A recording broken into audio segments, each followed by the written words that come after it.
Let's rebuild our national values, fellow Nigerians.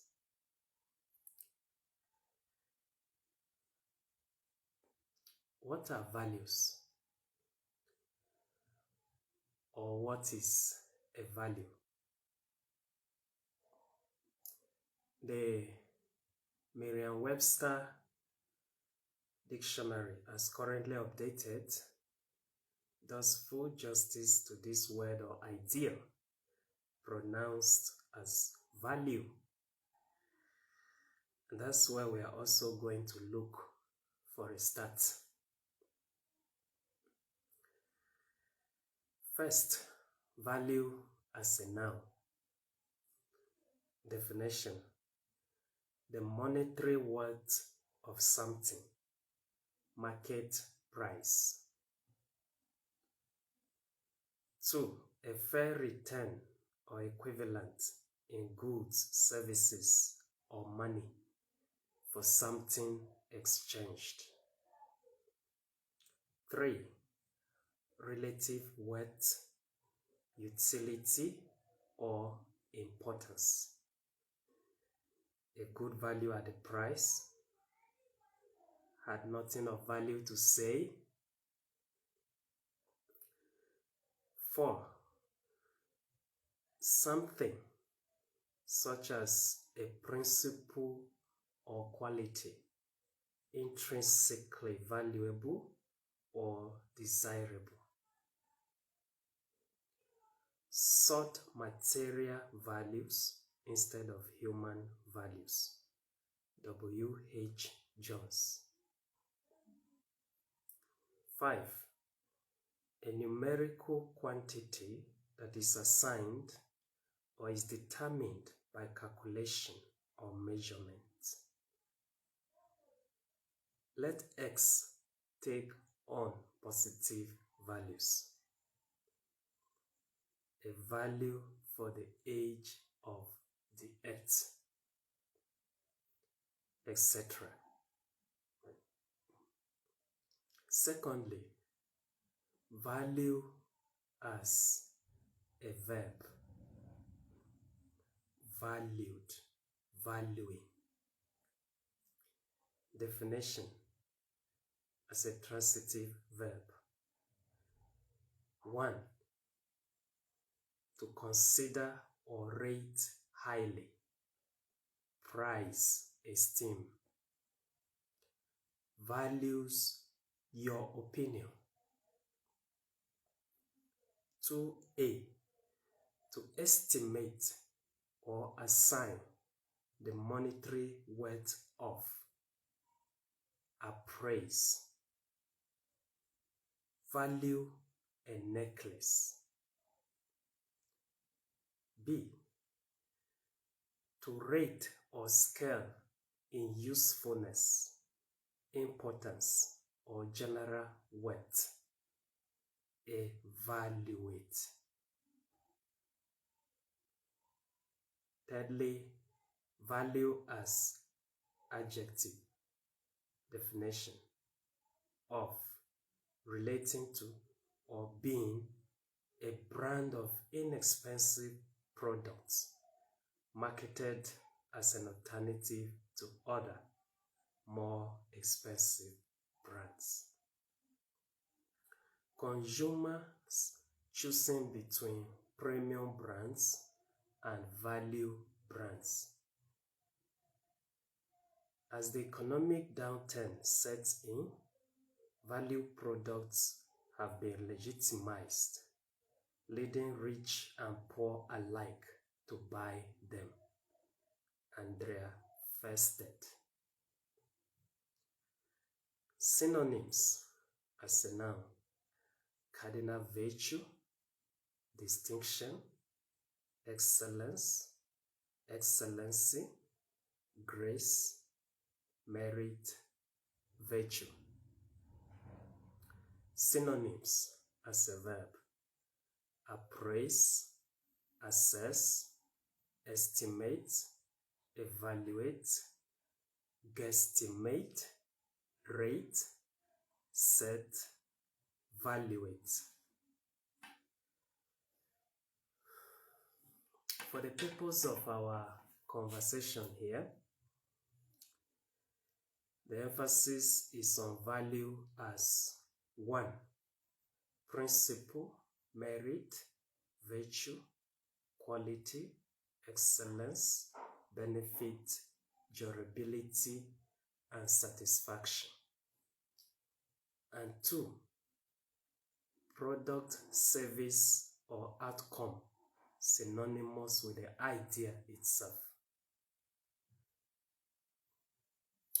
Accordingly, I employ a principle, effort, outcome approach to this conversation about value. Value encompasses this whole approach or orientation. Effort, governed by principle in particular, or the entire value chain as a whole, can take the form of conversation or action. The outcome is service predicated on principle and serves as the feedback or end product of the entire value chain. The entire value chain, when considered as a unit or system, proceeds from principle through effort to merit, virtue, quality, excellence, benefit, durability, and satisfaction. Benefit, durability, and satisfaction can also be taken together as one key word: utility or usefulness. That represents the end value of the entire value system. In summary, our past, present, and future problems and solutions as a people and as a country revolve around just one word: value. What's our value? Or what are our values? What are our national values? What are the underlying principles of our national conversations, actions, and outcomes?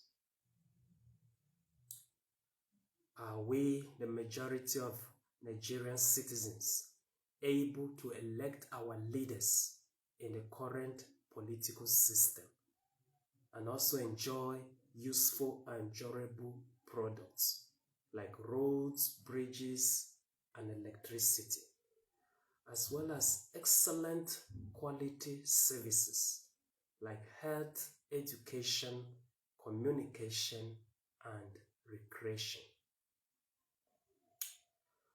Are we guaranteed security of life and property, peaceful protest, lawful assembly, free speech, and other basic freedoms as citizens under the current political system?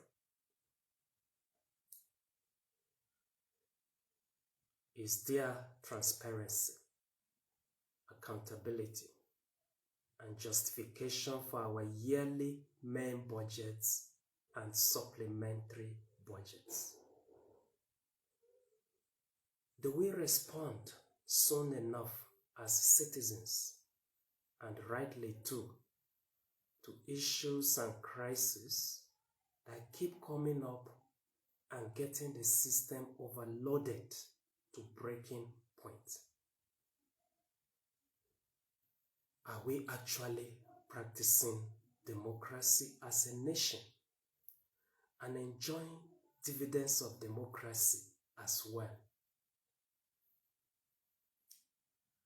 Do we really have a national values system in place? And is it actually serving us well?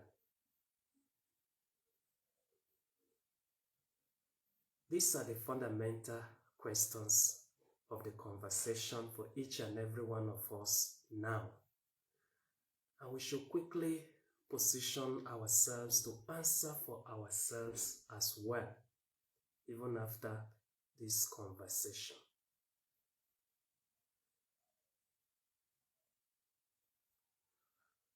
However, there's a key point or two with which we help to set our individual and collective agenda here as I round up this conversation pretty soon.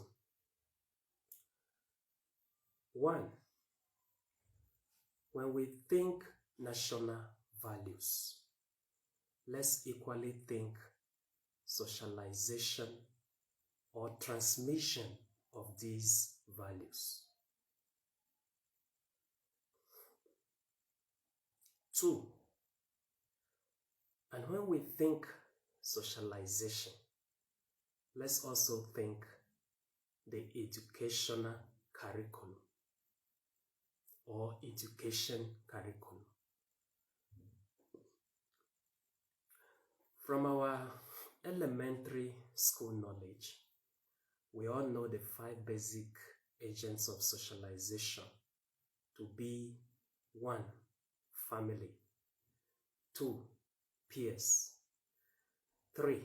School, 4. Religious community, church, mosque, temple, synagogue, or sanctuary, and 5. Mass media. You can now add social media and online community to the list if you like.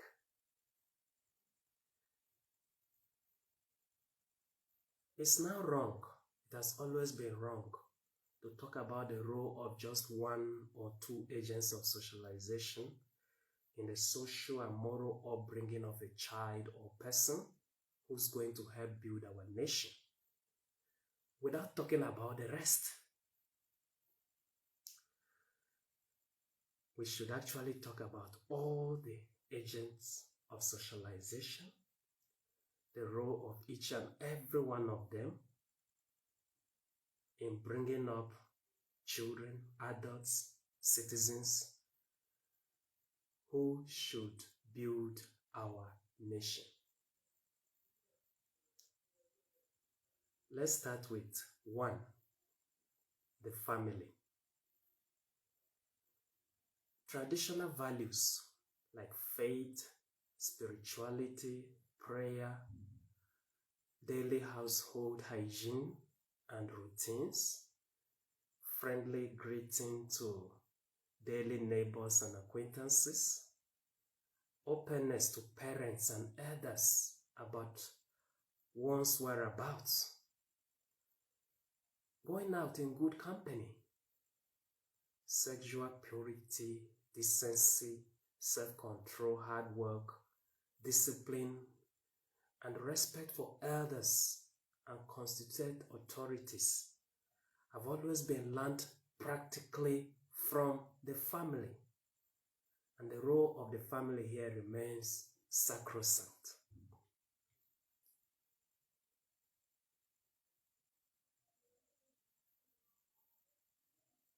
Personally, I was born into a Catholic family, and it's my mom that started teaching me how to pray. Even before I could recite any Catholic prayer offhand, she taught me to at least make the sign of the cross and say in the name of the Father, and of the Son, and of the Holy Spirit. Amen. And as a child, I was so excited to learn that. So that is just one of the traditional values we learn from the family. I've already called out a host of them here. When you talk about greeting to daily neighbors and acquaintances, when you talk about respect for elders and constituted authorities, These are things that if I was walking along with my dad, for instance, an elderly person came by, or we passed by an elderly person, and I forgot to greet. They will call me, my dad will call me straight by my name, say, "Hey, young man, come here. Did you remember to greet this elder?" And he will command me, "Greet him now." So these are things that naturally we all learned from the family, and practically too. We learn not just because we were told. We saw our parents, our elders also doing the same thing. So that is the beauty of belonging to a family, especially among the Tiv people of central Nigeria, where I come from. You learn all these traditional values from here. And it is still the place of the family to continue to transmit, to propagate, to spread, to teach and inculcate every one of these values. Modern values, like freely questioning ideas and suggestions from whoever, even as a child, protesting and reporting physical or sexual molestation and abuse to civil authorities or law enforcement agencies, refusing gifts from strangers and not following them can be reintegrated into the family's role as well, for some balance. Yeah. So these are values that were not always there or were not always pronounced. But now we can bring them to the mainstream of the kind of education that parents, elders should begin to give to the younger ones. You know, especially given the realities of today's world. Humanity as a whole is getting wiser. And so this is the implication here. There are modern values to bring into the family's role as well.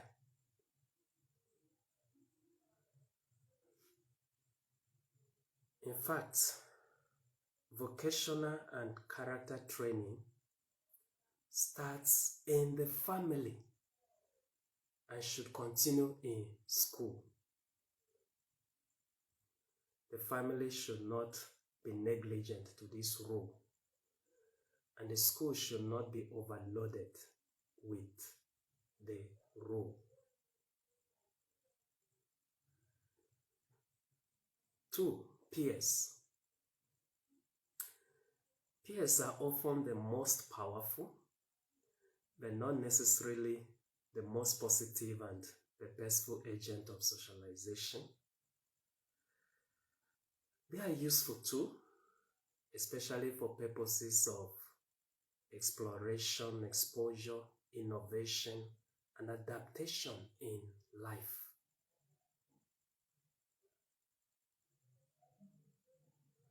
Peer groups should be watched closely by all the other agents of socialization, not necessarily to disrupt their formation or continuity, but to essentially reshuffle their composition and reorient their activities for good. That's a really sensitive part and requires handling with utmost care in order not to jeopardize several other important relationships and even lose the peer or peers under focus. The nation will pay a heavy price in pain and regret if peer groups or peers are not watched closely and guided properly by all the other agents of socialization. Peers represent a class of their own and offer a unique opportunity for experienced elders or trusted guides to continue, consolidate, or reinforce their basic education that is already ongoing in the family, school, and elsewhere. Nigeria is in dire need of well-educated and rightly informed peer groups or classes that are passionate about their country and maintain just the right conversations for right actions and outcomes. Whether on social media or off media, this is just the truth. Individual members who don't really belong among them will naturally leave, while new ones join. And you know what? A single peer group, well trained, can successfully pioneer a Nigerian revolution within or outside the quasi-democracy currently in existence.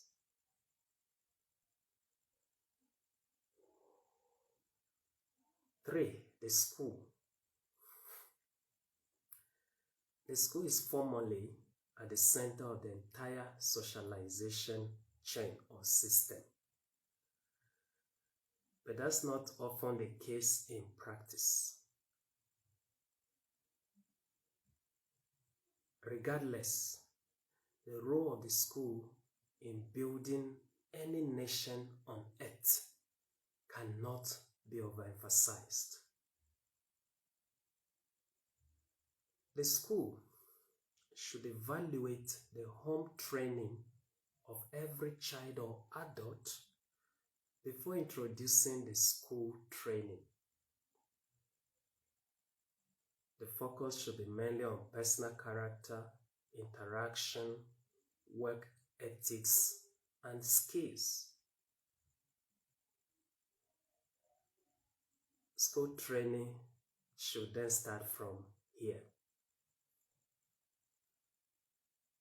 Then there should be continuous review, feedback, and improvement on one's home training by the school throughout the time or period he or she is in school. The school should be the learner's proper link with his or her family.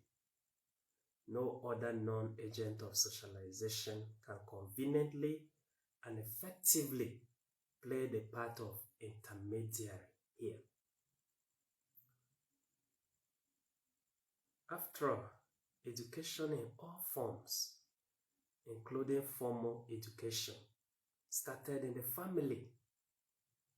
And so, accountability for all educational efforts and outcomes should always be to the family, first and foremost.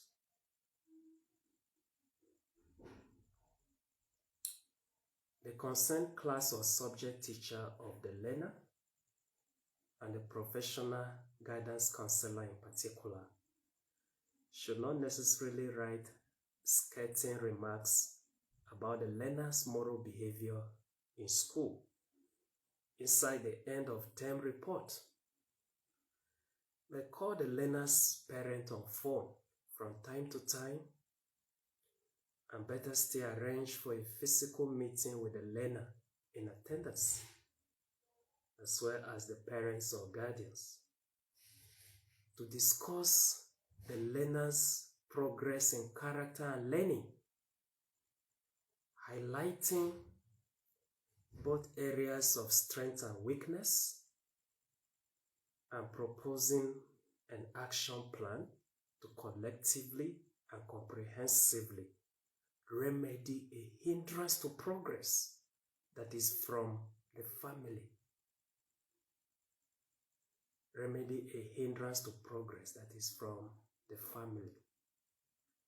This should be done purposefully with continuous follow-up on phone calls and reschedule of physical meetings between school and family until the desired results are achieved. But of course, aside rating academic performance, a learner's progress report at the end of term should equally grade him or her along certain key character traits: natural intelligence, conversation, social interaction, schoolwork, and sports. That should come after the series of phone calls and physical meetings.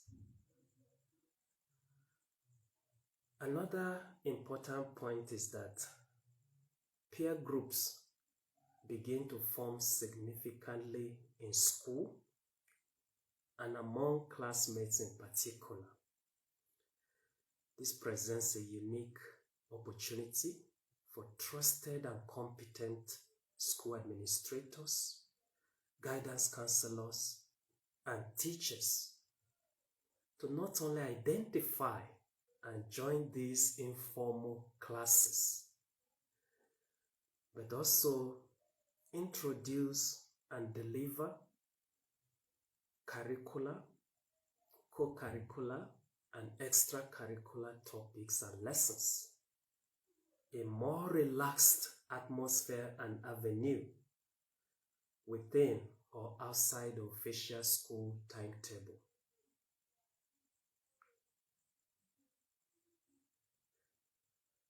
After all, a common factor among all peer groups is the boredom of routine class sessions and an escapist quest for out-of-the-class adventures. We should really catch up with them and catch them as well at their various escape routes out of the conventional class. To add a relevant point, it is not all approved student clubs or associations that are important or among the most important in school. In place of these approved clubs or associations and the unsolicited secret courts as well, there should be a nation-building student club in every Nigerian school from elementary to university levels. Call it New Nigeria Agenda NNA or New Nigeria of Our Dreams NND, and I'm okay with that. I'm okay with that, really.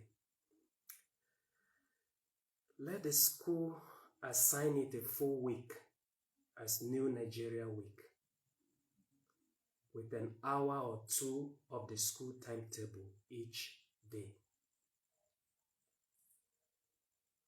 It will then liaise with quiz and debate club, drama club, religious fellowships, and concerned academic subject teachers and students in social studies, creative and cultural arts, civic education, government, economics, and geography.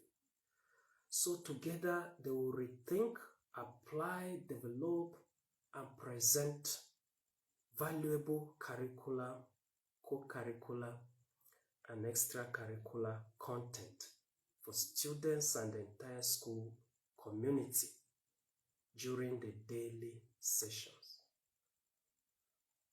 Can we get started with this already? Amiable school administrators, guidance counselors, teachers, staff, and students. Can we? I believe we can. Let's also not forget that the school is another significant place to incubate and hatch or break and destroy the egg of examination malpractice. So the monster of corruption does not keep emerging, growing out of it, and attacking to destroy our beautiful country.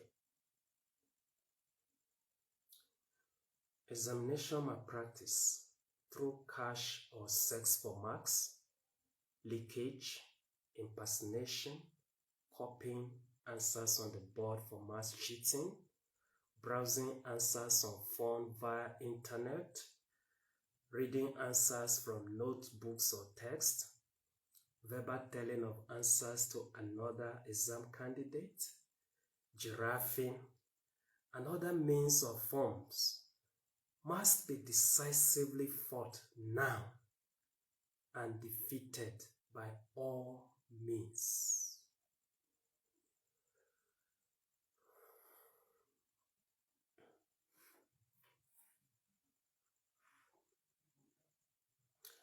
Some adult learners or citizens, like abandoned and rusted water tanks, cannot be easily purged of the malaise of examination malpractice, which in turn bets corruption in both the school system and society. But if we keep singing against it consistently and loud enough for them to perceive it as noise, we'll certainly win converts and make champions out of some of them. More strategically, however, let's conscientize our young students and pupils from day one in school why it is always better to study hard and excel, pass, or fail honorably and try again than to cheat and be awarded dubious or questionable grades in school.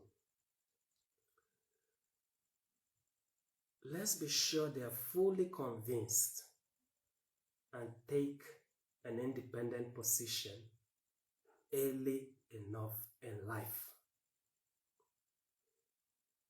This is one way to build a nation.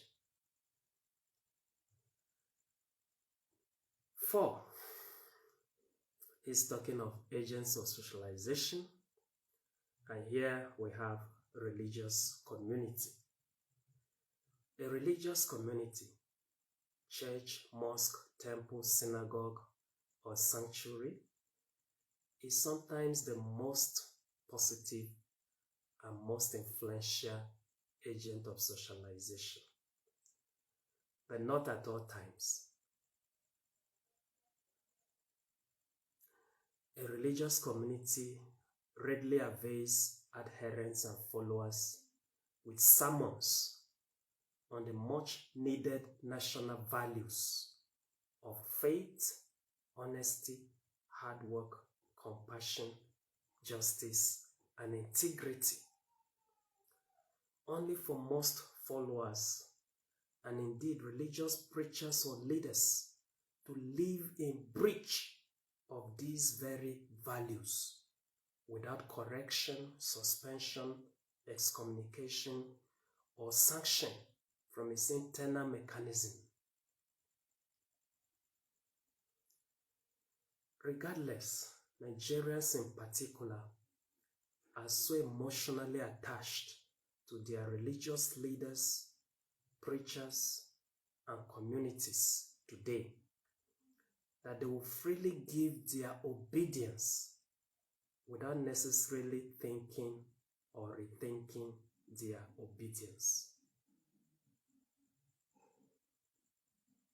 If they are told by their religious leaders, preachers, and communities, for instance, to vote or not vote, and who to vote or not vote, they will typically obey either way, not minding existing records or antecedents and precedents that could have tutored them otherwise. Religious leaders, preachers, communities, and indeed followers need to do a lot of soul searching today. If the majority of us seriously practice religion in this country, but the country only gets worse and is in the kind of mess it is in today, there's clear something is seriously wrong with our religion too. And we really need to rethink religion along this line.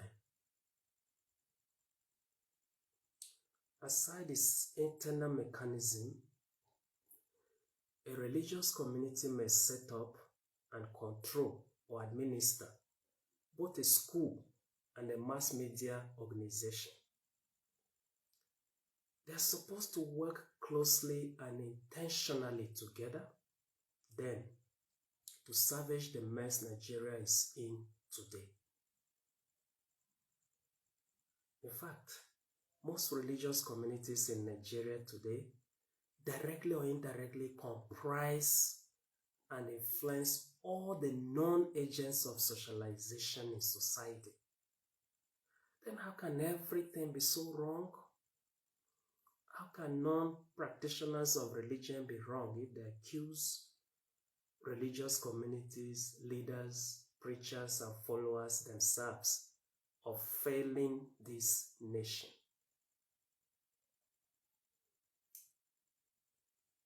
Think about it honestly and soberly.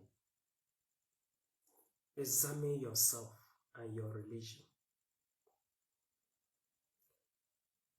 Question your religious community as well, if this nation is still in search of a national values system to redeem it.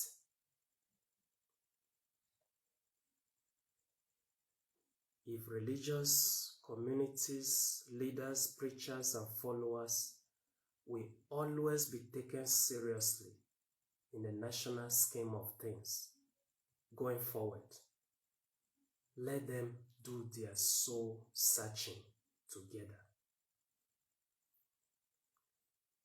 Whatever they have to preach, they should practice. And whatever they practice, they should preach. Proper rewards and recognitions should be given to those who follow, while proper punishments and sanctions follow those who deviate. We won't give them the message to give us. That would be tautological, rather ironic. But whatever message the church, for instance, has to give us about Jesus Christ, let's hear the part in it that is most certain to foster national values of unity, peace, harmony, prosperity, and progress. We want to both see and hear the practical value of their message for this nation. And they shouldn't turn around to contradict the same message by their words or deeds. The message has to be bold and clear enough for all to see and hear. 5. Mass media. The mass media, with its primary role of information and communication, remains a balanced and effective intermediary among all the non-agents of socialization in society. Its searchlight should be on itself and on all the other non-agents of socialization, not just government and the political class.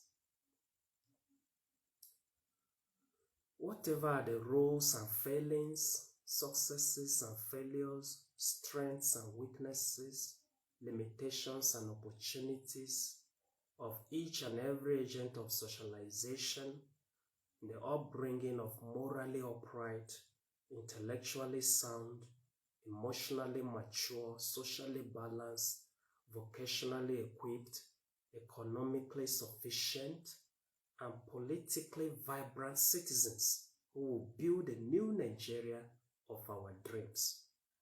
Let that form the conversation about Nigeria's education curriculum and indeed national education policy in the mass media. Nigeria's education curriculum and national policy should revolve around not just the school, but all the other non-agents of socialization as well. Both documents, the curriculum and the policy document, should be readily accessible and available to all the non-agents of socialization and interested members of society, including the mass media. Both documents, enacted as flexible and adaptable guides, should incorporate basic curricular, co-curricular, and extracurricular content and activities for learners that not only involve all non-agents of socialization, but also encompass education as a totality in its formal, informal, and non-formal forms or components. The mass media should keep this conversation about education in Nigeria and several other important conversations going until the desired outcomes or results are holistically attained and evaluated in the overall best interest of Nigeria as a country.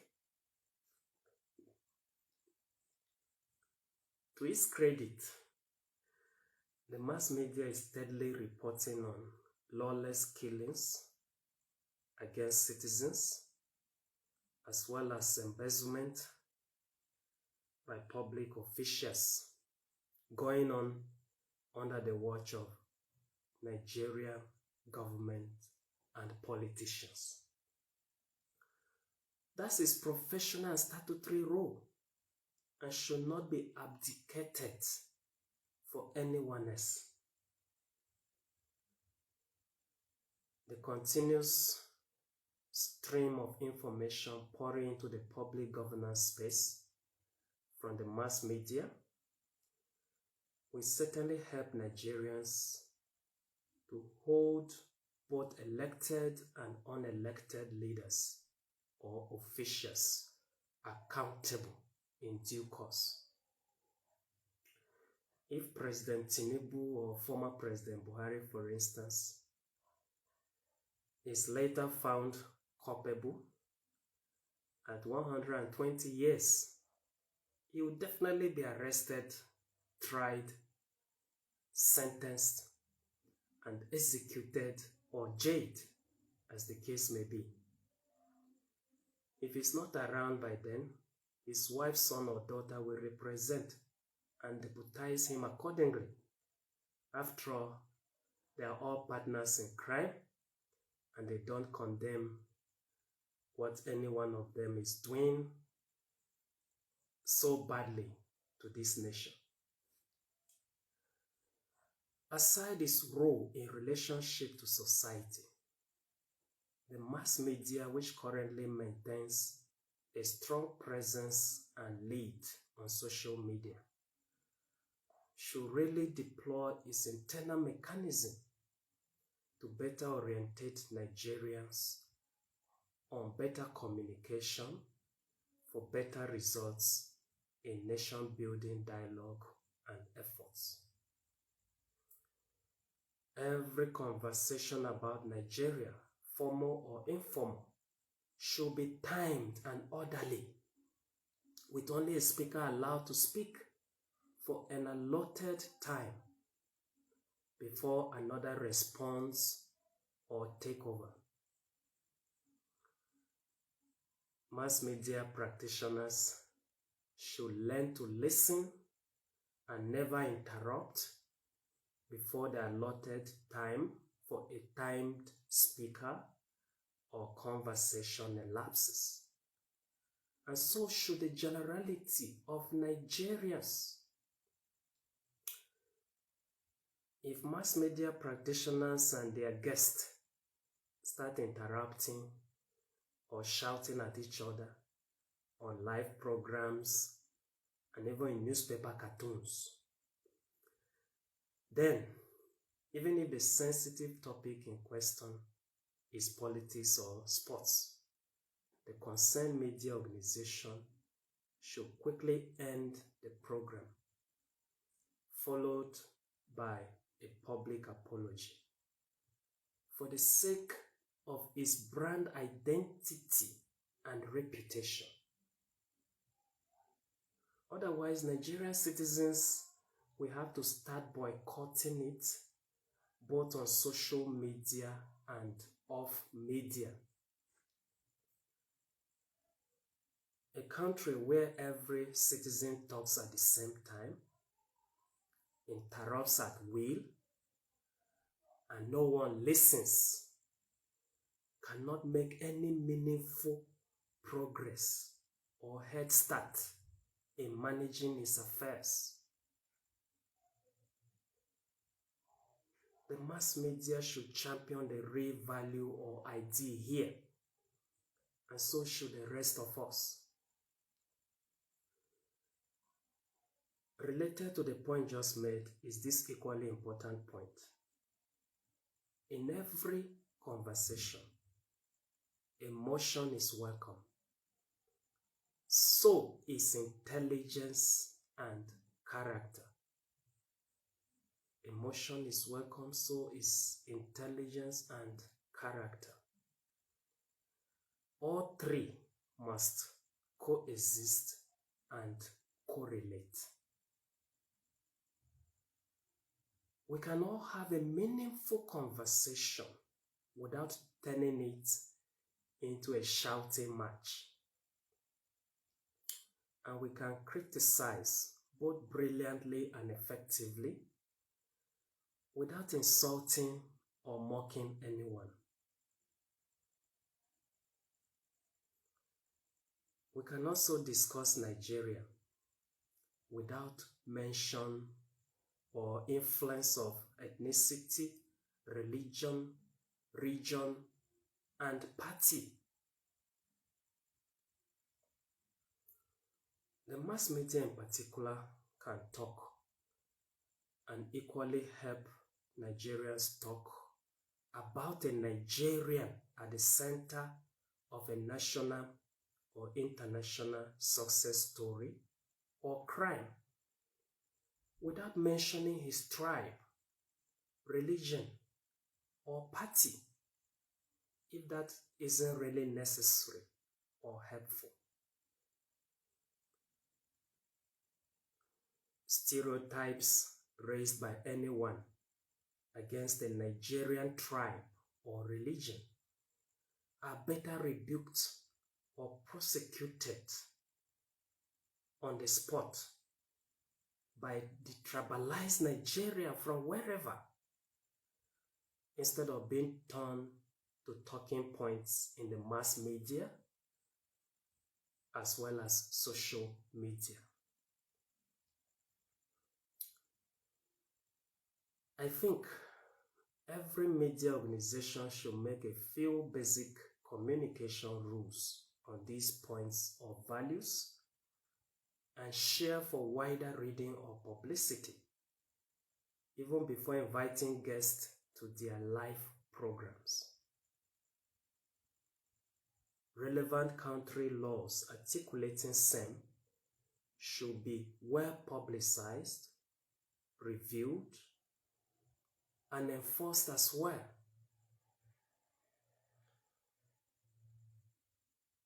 To cap up our whole conversation, we all know that the mass media typically owns its local content and shares global content. No great copyright violation issues or concerns whatsoever.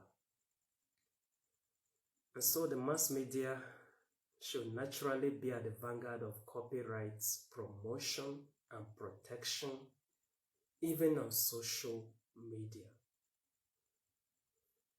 Everyone should own their local content and share the global content.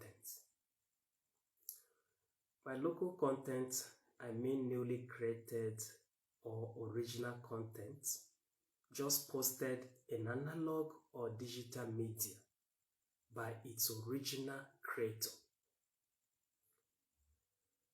The global content is local content that has already been shared to a global audience or community and is still locally owned by its originator or creator. Pirated content is an aberration of one or both forms. That's what we should all be against here. Pirated content. Check out lots of content posted on different social media platforms by some Nigerians today. They deliberately pick or extract someone's content, video, audio, text, script, or storyline from analog or digital media, even if there's a share button to simply click to share, or a telephone number to call for authorization. Then they repost the content on their social media page as their own and monetize it as well. That is clearly intellectual dishonesty and theft, a direct affront and gross abuse of supposed national values of honesty, creativity, and productivity. And you know what? Most of the victims of this content piracy are current creators. They are very much alive. They are very much around. They should take credit for their work. They should earn income for their work. But other Nigerians have hijacked all of that and are sitting pretty fine, smiling as well. That's totally wrong and out of conscience, out of touch with humanity. The mass media in particular should lead orientation, campaign, advocacy, and indeed war against such theft and dishonesty. We cannot be accusing politicians of something and doing the same thing one way or the other. We cannot be disapproving of a standard at some level and approving of the same standard at another level. That is double standard. We cannot build a nation that way. There's a lot I could say about the impact of Nigerian politicians and politics on Nigeria's national values system. But that could literally upset every sane mind here and pollute our already meaningful conversation as well.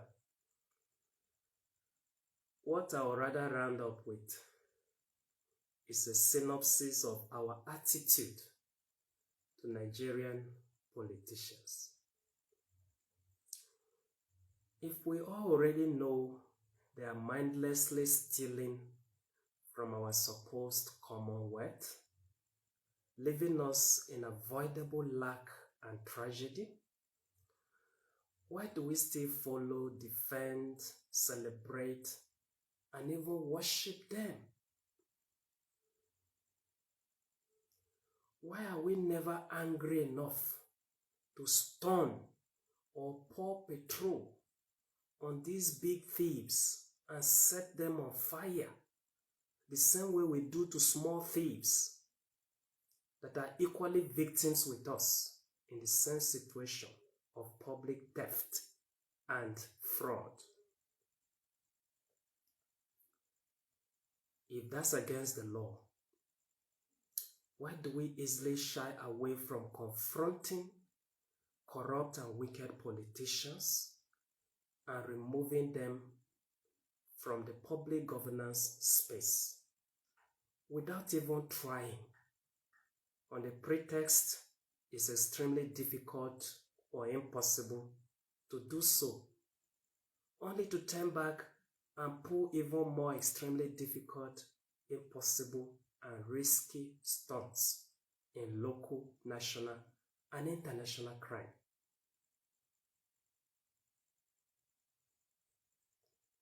The same story is true in the migration sector.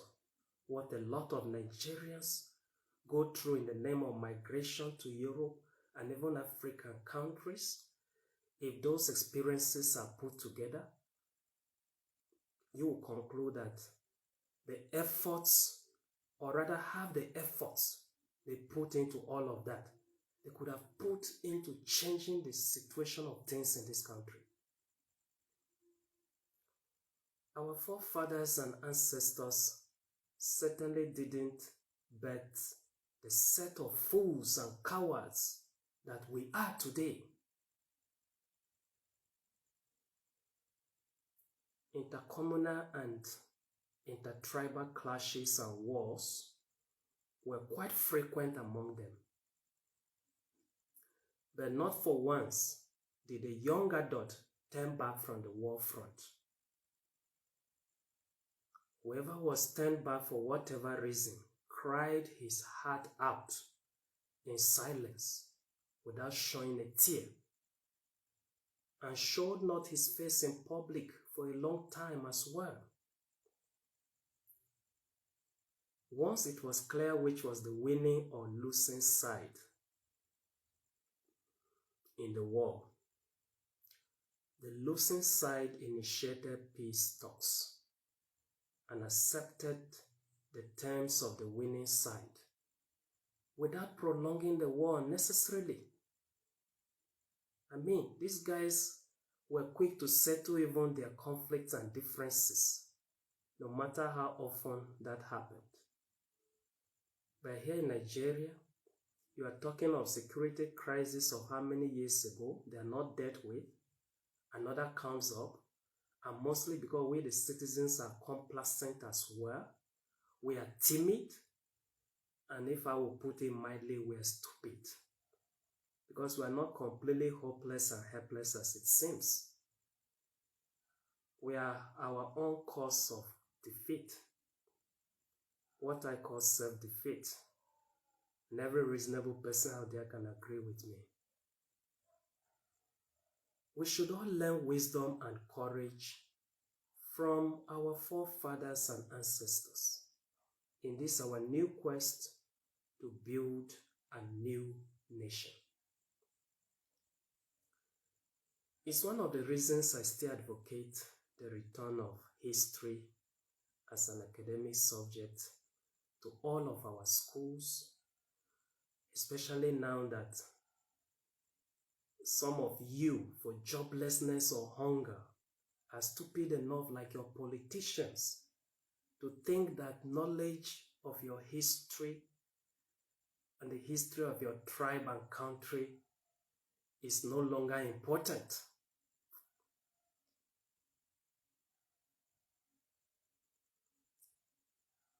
Let's rebuild our national values system, Nigerians,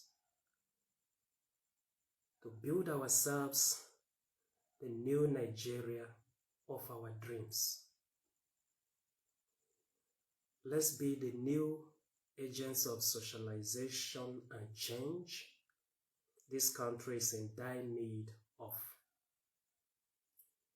This way, we'll forever overtake the corrupt and wicked politicians on the corridors of power, but they'll never overtake or even catch up with us any longer. For us, completely detribalized and progress-minded Nigerians, is the race to a new Nigeria or nowhere else. Let the race begin now.